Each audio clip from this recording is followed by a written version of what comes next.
என்னப்பா கால் சென்டருக்குள்ள எஸ்ஏ நிக்கிறாரு? இங்கேயும் வந்துட்டானா? நம்மள வேலை செய்ய விட மாட்டேன், தூங்க விட மாட்டேன் போல இருக்க. ஆமா, உனக்கும் போலீஸுக்கு என்னப்பா சம்பந்தம்? ஒண்ணு இல்லம்மா, ட்ரெயின்ல போயிட்டு இருந்தனா ஒரு கொலை நடந்துச்சு. கொலையா? அந்த கொலையை நான் பார்த்துட்டேன். யாராச்சும் ஐ விட்னஸ் இருக்கீங்களா, தைரியமா வந்து சாட்சி சொல்வீங்களான்னு கேட்டாங்க. ஸ்கூல் பையன் மாதிரி உள்ளே ஐயா அப்படின்னு கையை தூக்கிட்டேன். ஒரு பழமொழி கேள்விப்பட்டிருக்கேன், வேலையில போற ஓனர். உனக்கு இருந்தாலும் வெளித்தர ரொம்ப ஜாஸ்திப்பா. பாத்துப்பா, போலீஸ்காரன் ஃப்ரெண்ட்ஸ் மாதிரி தோல்ல கையை போட்டு பழகுவான். அவன் இழுத்து எழுதிக்கு நீ போகலன்னு வச்சுக்க, தோளுக்கு பக்கத்துல இருக்க கழுத்துல துண்ட போட்டு தர தர தரன்னு இழுத்துட்டு போயிடுவான். ஜாக்கிரதை. சரி சரி போ. நான் வரணுமா சார்? கூட கூட்டி வந்தாலும் ஃப்ரெண்டு நினைச்சிடாங்க. பஸ் காசு இல்லாம ரோட்ல அனாதை அனுக்குன்னா பாவம் இறக்கப்பட்டு கூட்டி வந்தேன். அங்க என்னமோ பேசிக்கிட்டு இருந்தியா? தேங்க்ஸ்னாரு, பரவாயில்லன்னு சொன்னேன் சார். அவ்வளவு நேரம் இவ்வளவுதான் பேசிக்கிட்டு இருந்தியா? யோ, இவன் மூஞ்சியே சரியில்லை, அட்ரஸ் வாங்கி வச்சுக்க. ஏய், அட்ரஸ் சொல்லு. அட்ரஸா?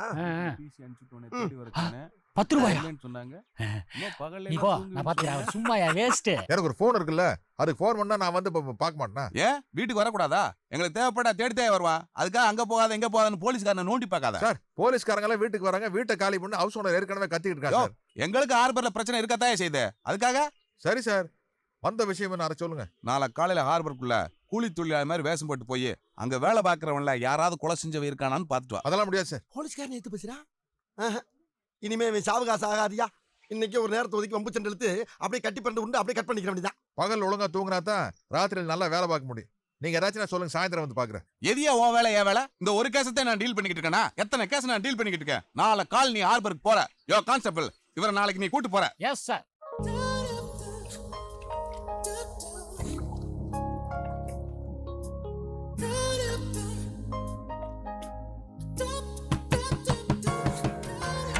யோ, யார் அது? கனவா?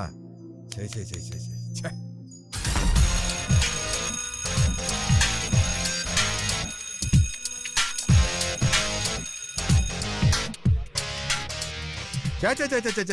இந்த சென்னையில மனுஷனுங்கெல்லாம் எப்படிதான் பகல்ல வேலை பாக்குறாங்களோ தெரியலப்பா. ஒட்ட வெயில். கையில கொப்பளம் கொப்பளமா வந்துரும் போல இருக்கு. ஆண்டதான் ராத்திரில முடிச்சிருக்கேன். நீ எப்படி முடிச்சுக்கிட்டு இருக்கப்பா? லொல்லு. சரி, டீ டைம் பெல் அடிச்சிட்டாங்க. லேபர்ஸ்லாம் கேண்டீனுக்கு வருவாங்க. வந்த வேலையை பாப்போம், வா வாட்ச் பண்ணுவோம். வாட்ச் பண்றதுக்கு நீ என்ன டைட்டானிக் கம்பெனி ஓனரா? இத பாரு, நான் உழவ பார்க்க வந்திருக்கேன், நீ என் கூட வந்திருக்கிற எடுப்பு. நானா? சரி சரி வா போங்கடே. சென்னை துறைமுக தொழிலாளர் போராட்டம் எதிரொலி தொழிற்சங்க தலைவர் கிருஷ்ணமூர்த்தி கொலையை விசாரிக்க சேத்துப்பட்டி எஸ்ஐ சுந்தரமணி தலைமையில் தனிப்படை அமைக்கப்பட்டது. எப்படி நம்ம போராட்டம்? சுந்தரமணி சாதாரண இல்லையா, மிகப்பெரிய ஆளு. போன வருஷம் மயிலாப்பூர்ல சாமி காசை எப்படி டீல் பண்ணது இல்ல, பின்னி பெடல் எடுத்துருவாரு.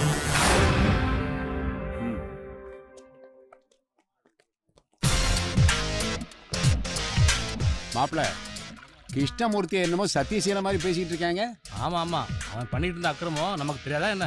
அவங்க அண்ணன் வெளிநாட்டுல இருந்து அனுப்பின கடத்தல் சரக்கெல்லாம் இவன் இங்க பதவியை பயன்படுத்தி வெளியே கொண்டு போயிட்டு இருந்தான். ஓ மச்சம்யா, தானா வந்து மாட்டுது பாரு.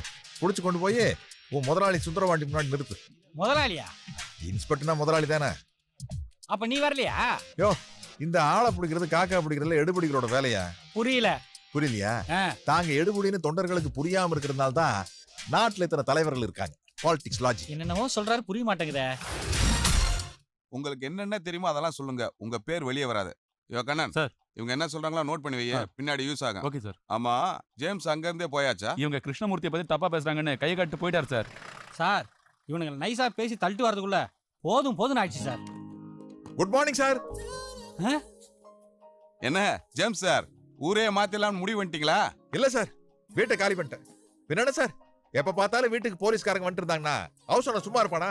போடா வெளியே துரத்தி விட்டான். சரி, வேற வீட்டுக்கு குடி வரான்னு பார்த்தேன், அங்க மட்டும் நீங்க வராம இருப்பீங்களா? அப்புறம் அவனை என்ன துரத்தி விட்டுருவான். அதனால சார், கேஸ் முடிகிற வரைக்கும் போலீஸ் ஸ்டேஷன்ல குடி இருக்கிறதுன்னு முடிவு பண்ணிட்டேன். அண்ணா கான்ஸ்டபிள், என்ன வெளியில இன்னும் கொஞ்சம் லக்கேஜ் இருக்கு, போய் எடுத்துட்டு வந்துருங்க. நேத்து ஹார்பர்ல காஃபி பப்ஸ் எல்லாம் வாங்கி சாப்பிட்டீங்களா? அப்புறம் என்ன லுக்கு? போங்க. யோ, இவன் பேச ஆரம்பிச்சானா லுல்லு தாங்க முடியாதியா? காஞ்சி போன பப்ஸ் வேண்டான்னு சொன்ன, கேட்டியா நீ? யாரு நீ? யோ, அங்க போய் உட்காருங்க, அப்புறம் கூப்பிடுறேன். சரிங்க சார். எப்படி சார், போலீஸ் ஸ்டேஷன்ல இருக்கிற பாத்ரூம் நல்லா கழுவி சுத்தமா ஃபெனாயில் போட்டு வச்சிருப்பீங்களா? கப்படிக்காத. குளிக்கிறதுக்கு கார்பரேஷன் வாட்டர் இல்ல கிணறு தனியா சார்? கொசுக்கடி இருக்காத. சரி, எப்படி இருந்தாலும் அட்ஜஸ்ட் பண்ணிக்க வேண்டியதானே, ஏன்னா வாடகை கிடையாதுல்ல சார். இனிமே நம்ம அட்ரஸ் ஜேம்ஸ், கேர் ஆஃப் சுந்தரவாண்டின் constable. Yo sorry inspector, F5 police station, Chetpet, Chennai. Constable sir இந்த இன்ஃபார்மர் ஐஸ்வர்யா வர சொல்லியா? எதுக்கு சார்? நம்ம கமிஷனர் விஜயகுமார் சார் வீரப்பனை பிடிக்கிறக்க அவன் பொண்டாட்டி வீரலட்சுமி இல்ல, முத்துலட்சுமி சார். ஏதோ ஒரு லட்சுமியா, அவங்கள கோயம்புத்தூர் பிரியா வீட்டுல தங்க வச்சார்ல, அது மாதிரி நான் ஒரு பிளான் பண்ணிருக்கேன். அறிவு சார். சார் ஆ? ஏன் பஞ்சாயத்தே முடியல, அதுக்குள்ள அடுத்த பஞ்சாயத்துக்கு போயிட்டீங்களா? ஜேம்ஸ் சார், சார் எதுக்கு? அதான் நம்ம 2 பேரும் ஃப்ரெண்ட்ஸ் ஆயிட்டோம்ல, பேர் சொல்லியே கூப்பிடலாம். ஜேம்ஸ், உன்னால எனக்கு ஒரு காரியம் ஆகணும்.